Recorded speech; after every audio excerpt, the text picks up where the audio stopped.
let's cut to the chase here. What happened on the floor of the House today with the Republicans? You have one Republican, and she's insisting that there be an exception made for pregnant women who are members of Congress to be able to vote by proxy.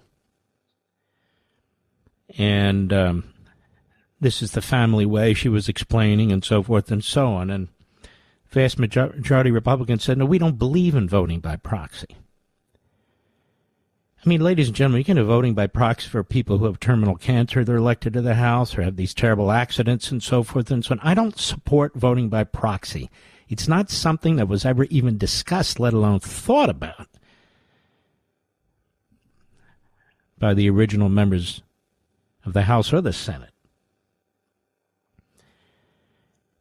Things happen. If you get pregnant, you have an accident, something horrible happens, something wonderful happens, whatever it is. You either show up and vote or you don't. It's like voting generally in the public. I mean, you have to have a really big-time excuse not to show up to vote. I don't think pregnancy used to be one of them. But it's not anti-woman or anti-family. You're elected to Congress. You can have whatever private life you want. That's perfectly fine. Or terrible things happen and wonderful things happen, but you don't vote by proxy. The Democrats do that. You have to show up and vote. And so 9 of the Republicans got upset, and they shut down the House of Representatives. There can be no votes for the next week. Effectively, that's what they did. And I'm sitting here and thinking, I'm sick and tired of this crap. I am really so sick and tired of this crap. They've got a budget bill they have to pass, the Trump budget bill. They've got to get a massive tax cut in place, or we're going to have a horrific recession, and we're going to lose the House, and we're going to be spending the next 2 years dealing with impeachment of Donald Trump. I'm telling you right now, I'm sick and tired of these narcissists. I am sick and tired of these prima donnas who keep using the fact that there's a very thin majority in the House to have their little friggin' tantrums.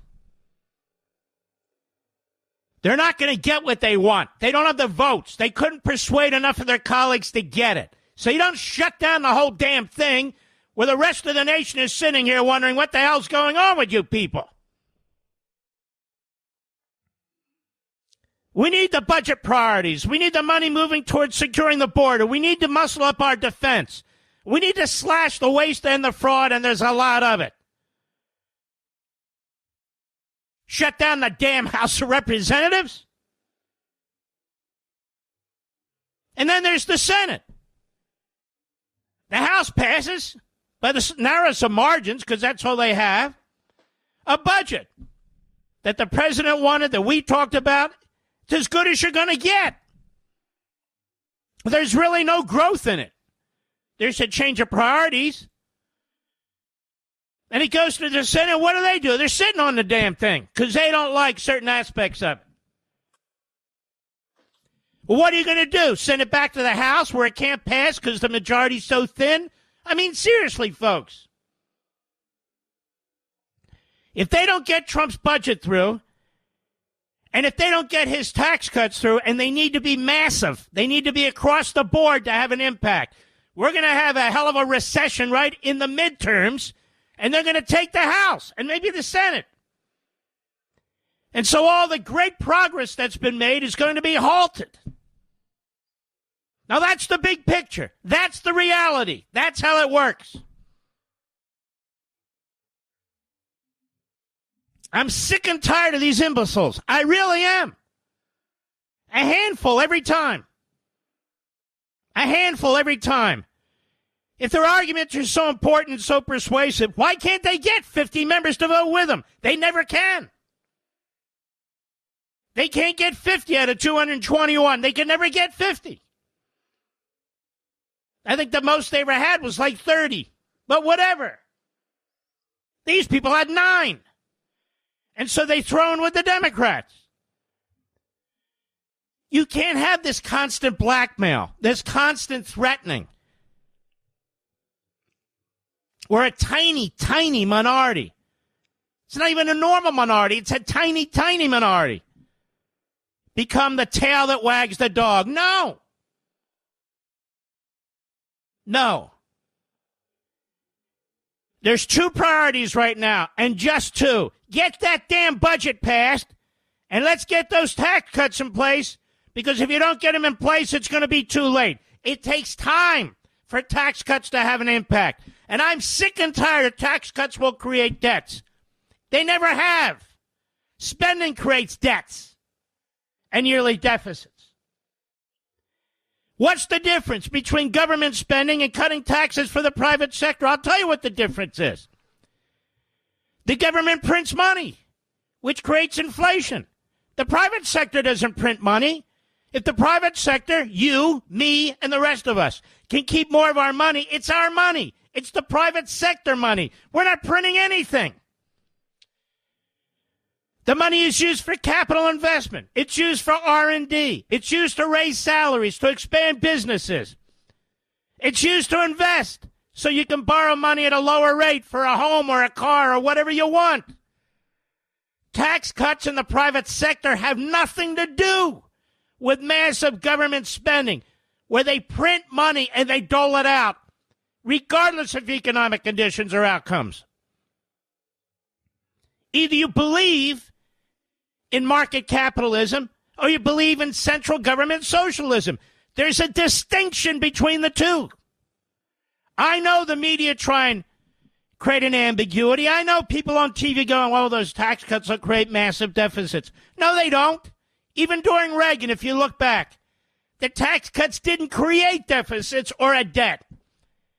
The spending did. And he shut the damn government down 6 different times. But then what happens? Like what happened today. You get a handful of Republicans that throw them with the Democrats. And that's what they did. They didn't get their proxy voting.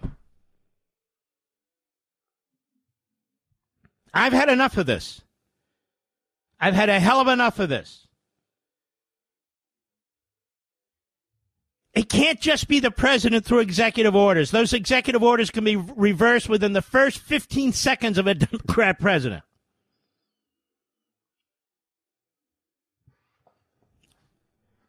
The Republicans have to step up, and to their credit, the vast majority of them have. But we cannot have renegades, not because they're more conservative than the next guy, not because they're more prudential than the next guy. We cannot have renegades when we have a 3 friggin' vote majority who say, I want proxy voting for pregnant members. Or we're shutting down the whole damn House of Representatives.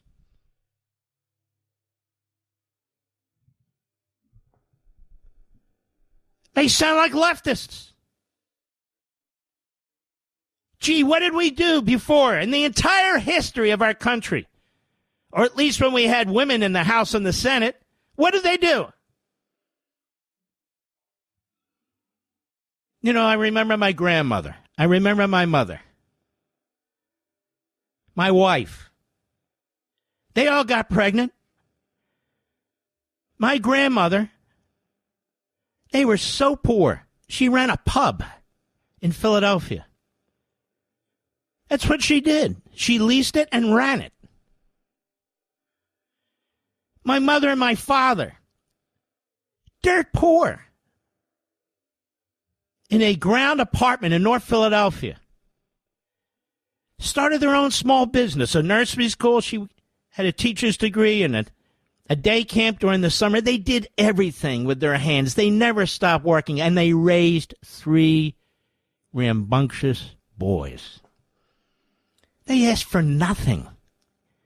Nothing. It wouldn't even have occurred to them. They didn't do that back then. They asked for nothing. My mother worked like a dog while she was pregnant. My wife, throughout her career, she built her career from the bottom up. Nobody handed her anything. Proud of it. To this day, proud of what she did. While pregnant. Having little kids. Of course it's hard. It's very hard. And it's incredibly rewarding. So I've been raised by and been around strong women who worked their entire lives while they had babies. And I got to hear these young women in Congress say that they want proxy voting if they get pregnant?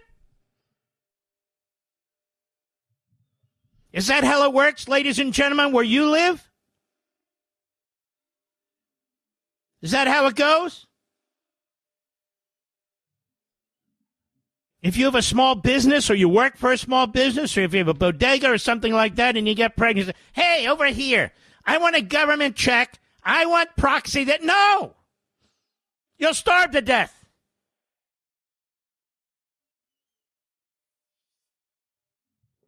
It's incredible to me.